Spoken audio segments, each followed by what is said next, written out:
Malgré leur succès face à la flotte russe de la mer Noire et la livraison prochaine de chasseurs-bombardiers F-16 qu'elle réclamait depuis le début de la guerre, les forces armées ukrainiennes sont dans une situation compliquée. En effet, la contre-offensive qu'elles ont lancée au cours du printemps dernier ne leur a pas permis de percer le dispositif défensif des Russes, ceux-ci ayant même repris du terrain, comme avec la conquête récente de la localité de Marinka, dans la région de Donetsk. En outre, des tensions entre le président ukrainien, Volodymyr Zelensky, et son chef d'état-major, le général Valery Zaloujny, sont apparus tandis que le recrutement de nouveaux soldats est à la peine.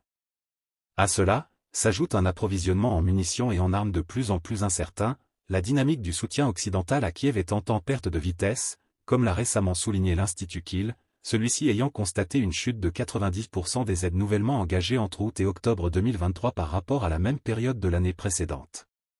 Ce point est crucial dans la mesure où la profondeur stratégique de l'Ukraine réside en grande partie dans l'aide militaire que lui apportent ses partenaires occidentaux.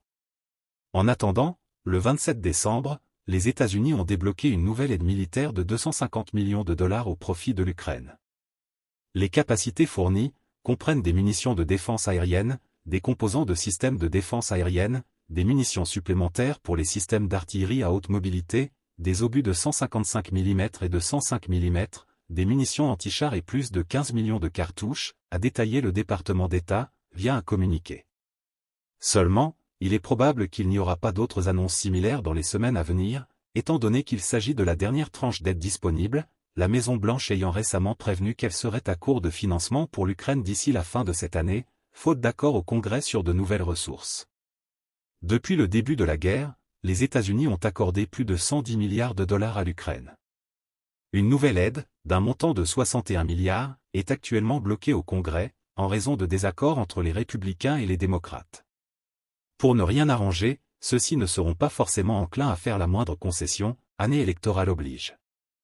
Il est impératif que le Congrès agisse dès que possible pour faire prévaloir nos intérêts en matière de sécurité nationale en aidant l'Ukraine à se défendre, a de nouveau affirmé Anthony Blinken, le chef de la diplomatie américaine.